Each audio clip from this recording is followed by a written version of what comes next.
In this session, I will introduce you to design dialogues. We have seen dialogues associated with components. They can be touch optimized dialogues or classic dialogues. Let us quickly take a look at the page we created. This is the page we created. You can see three instances of the same YouTube component. One, two, three.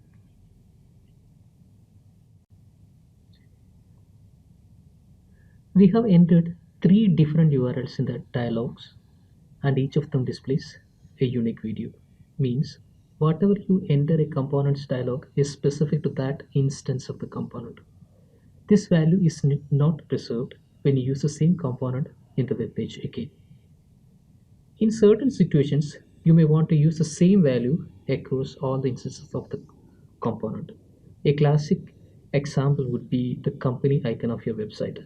You don't want it to get changed in all the instances. Whenever you use it, the icon is same. Let us build something similar to it in our YouTube component. Assume that you want to add a copyright information which is going to be the same in all the instances of the component. You would have guessed it. You need to use design dialogues. So let us start.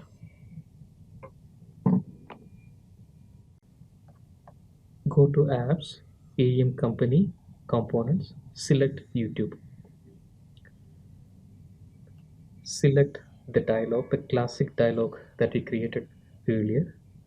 Copy it, paste at the same place. It has created a copy of the dialog. Now rename it to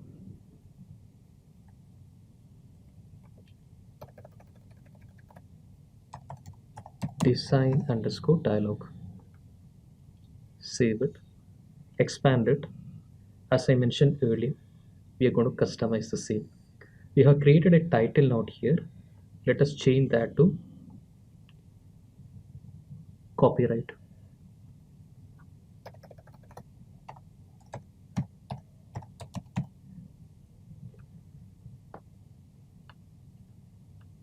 Similarly, change this property, that's the name property, to copyright.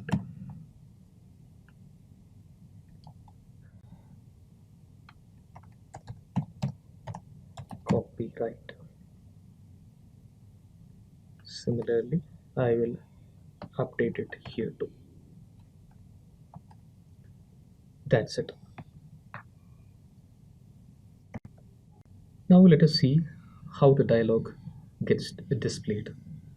Open the page or go to the classic mode.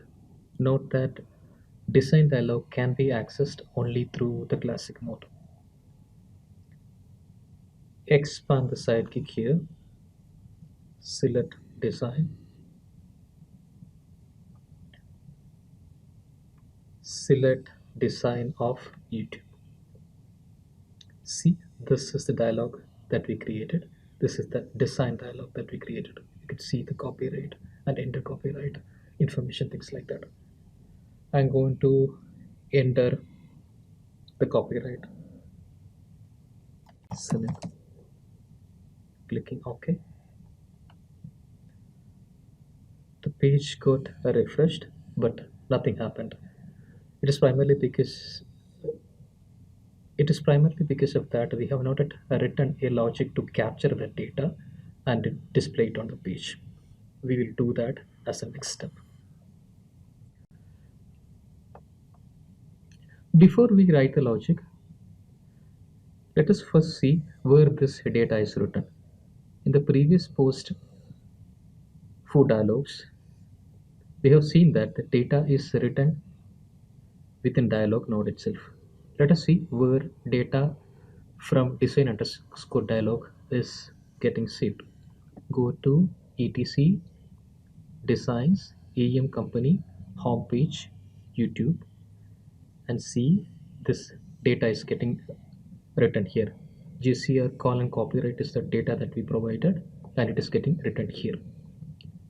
That is, the data from design underscore dialog is written inside etc designs your main node. That is, it can have only one value.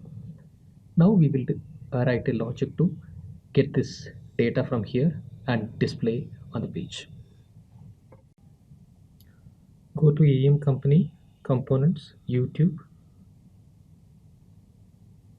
open url.js. I have updated the code. I have created a variable copyright and assigned gcr colon copyright there. That is the variable that we used to capture the data in design underscore dialog. And I assigned the copyright value to the URL constant that we wrote earlier. And I'm using current style.get method to capture the data entered in design underscore dialogs. So this is a very important method. So you use current style.get method to get the data from design underscore dialog. Open a youtube.html and enter this code. I have already explained these codes in one of the sessions before, so I won't explain it again. Please refer to my blog post. We are done. And now let us open the web page. The company was the page. You will see that everywhere it is written that the copyright information is written created by Sunil. Created by. It means this copyright information is preserved in all instances of the same component, that is our YouTube component. That's about this session. I'll see you soon.